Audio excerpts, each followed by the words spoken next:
आब देखियो जे छै से बुढ़िया माइके दर्शन केलाके बाद ओहिसँ पहिने उच्चैठ भगवतीके दर्शन केलाके बाद अब एखन पहुँच चुकल छी मंगरौनी जे छै से एकादश रुद्र महादेवके दर्शन करबाक लेल। तऽ देख सकै छियै इएह ओ प्राङ्गण छै जे अपने सब देखैत हेबै बाबाके मन्दिर जे छै से। चलू आब जे छै आब अन्दरका अहाँके गर्भगृहसँ हम अहाँके दृश्य देखबै छी, कारण जे एखन देखाइ दऽ रहल यऽ दूरसँ जे बाबाके श्रृंगार भऽ रहल छै। तऽ नीक समयमे हमसब पहुँचल छियै तऽ ताकि श्रृंगारक स्वरूप सेहो जे छै से देख सकिए आ बाबाके दर्शन पूजा सेहो भऽ सकनि। तऽ देखियौ कतेक नीक शान्ति छायल छै।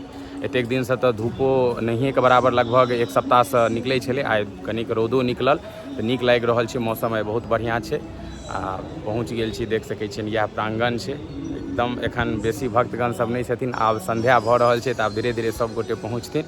तऽ सबसँ पहिले जे छै से पैर हाथ धोइ छी और ताहिके बाद जे छै से सीधा गर्भगृहमे बाबाके दर्शन अहूँ सबके करबै छी। बस ई वीडियोमे देखियौ आब जे छै अगिला एखन और पहुँच गेल छी हमसब मंगरौनीके प्रसिद्ध एकादश रुद्र महादेवके दर्शन करबाक लेल। देख सकै छियनि बाबाके एखने श्रृंगार भेलनि हँ और श्रृंगारिक स्वरूपमे महादेवके दर्शन भऽ रहल यऽ। कहल गेल छै जे समस्त भारतके विश्वमे जेबै तऽ एहि तरहक महादेवके दुर्लभे दर्शन जे छै से कतहु नहि भेट सकय, जतऽ एक ठाम ई 11टा महादेवके शिवलिंग जे छै विभिन्न आकृतिमे और 11हूके अपन अपन अलग अलग महत्व छै। से केवल और केवल ई मधुबनीके मिथिलाके धरती मंगरौनिएटामे अहाँ सबके देखबाक भेट सकैए। लगभग कतेक रास एतऽ दूर दूरसँ भक्तगण सब अबै छथि, देश प्रदेशसँ जे भी बाहर केओ रहै छथि, मैथिल गैर मैथिल, जिनका एहिठाम बाबाके श्रद्धा और महिमासँ लगाव छनि। तऽ हमहूँ बहुत दिन भऽ गेल रहल और लगभग आइ दोसर बेर जे छै से हम बाबाके दर्शन करबाक लेल आबि गेलहुँ हँ। तऽ हम चाहै छी जे अहूँ सब जतऽ भी जे दूर दराजसँ छी से जरूर देखियौ। की चाची नीक लागि रहल छै? हमर चाची एलखिन हँ सेहो दूरसँ दर्शन करबाक। केहन लागि रहल यऽ तऽ बाबाके मन्दिर पहुँच कऽ? अहाँ कतऽसँ एलियै हँ, कोन गामसँ? दामोदरपुरसँ। देखियौ कतेक दूरसँ एलखिन हँ सब आदमी, सब परिवार आयल छथि। अहूँ सब आउ, बाबासँ जे छै से श्रद्धा भक्ति भावसँ जे छै से बाबासँ मँगियौन तऽ निश्चित बाबा कल्याण करथिन, सबटा पूरा करथिन। एक बेर चाहब जे सब केओ जतेक भी वीडियो देख रहल छियै पेजके चैनलके सब्सक्राइब फॉलो कऽ लियौ, एक बेर कमेंटमे जे छै से हर हर महादेवके जय घोष करू। देखियौ बाबाके कतेक नीक श्रृंगार सुन्दर सन झलकि रहल अछि। और ई हमर बहिन अछि ममियौत बहिन महिमा। ई पहिल बेर आयल हँ, ई एतेक दिन जे छै से रीलके माध्यमसँ फोटो वीडियोके माध्यमसँ देखै छलथि। एकरा सबसँ बेसी रहै जे हमरा ओहि महादेव लग लऽ चलू जतऽ 11टा शिवलिंग जे छै से एकठाम छै। इहो आइ पहुँचल हँ, काफ़ी जे छै से रास भक्ति भावसँ जुड़ल। तो चलू आब एहि वीडियोके अधिकसँ अधिक अपने सब शेयर कऽ दियौ। एक बेर ओम एकादश रुद्राय नमः कमेंट कऽ दियौ। देखियौ जखन मंगरौनी अबैत हेबनि एकादश रुद्र महादेवके दर्शन करैके लेल तऽ एहिठाम एकटा सुन्दर सन सिद्धपीठ जे छै माँ भुवनेश्वरी माताके मन्दिर छनि। इहो काफ़ी तंत्र साधनाके स्थल रहल छै, भगवती बहुत सहजोर छथिन।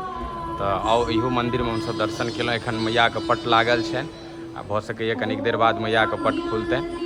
तऽ अहूँ सब आएले हेबै। इहो मन्दिर बहुत सुन्दर छै और शक्ति और शिव जहिना मिथिलाके पर्याय एकटा हमसब कहै छियै जे शिव और शक्ति, तऽ तहिना शिव और शक्ति जे छै से एक प्राङ्गणमे विराजमान छथि। और तहिना ई पोखरिके कातमे ई एकादश रुद्र महादेवके मन्दिर, उम्हर ओहि कात एकटा सेहो भैरव बाबाके मन्दिर छनि, ओहो एकटा शिवलिंग छै जकर हमर वीडियोमे जे छै से पुजारी जी महात्म बतेने छथिन। तऽ जरूर ओ वीडियो जाकऽ देखियौ तऽ अहाँके पता चलत जे छै। देखियौ कतेक सुन्दर प्राङ्गण छै। तऽ चलू आब यात्राके तऽ विराम दै छियै। आब हमसब दरभंगा डेरापर जाइ छी। की मोन मन्हुआ गेल कि मोन खुश यऽ से कहू? थकावट भऽ गेल हँ। और कहियौ अहाँके? हमरा तऽ लगैए अहाँ एहि तरहके यात्रा पहिल बेर केलियै हँ ने, एना घुमिकऽ मिथिलाके अपन गाँवमे। कोनो बात नहि, आब इएह कहब जे बीच बीचमे अबैत रहू अहिना। विशेष आग्रह और एकटा अलग अनुभूति मिलत। जिनका मनोकामना नहीं पूर्ण भेल ये तऽ आबि कऽ देखियौ जरूर पूर्ण हैत अहाँके। वएह आग्रह विशेष। अब दिल्ली बम्बई भदोही पंजाब तऽ घुमिते छी, लेकिन अपना मिथिलामे रहि कऽ अगर अगल बगल गाममे एतेक प्रसिद्ध एतेक मतलब सिद्धपीठ भगवती स्थान या महादेवके मन्दिर छै, ओ नहि घुमलहुँ तऽ फेर बाहर घुमिकऽ की फायदा छै? सही बात छै।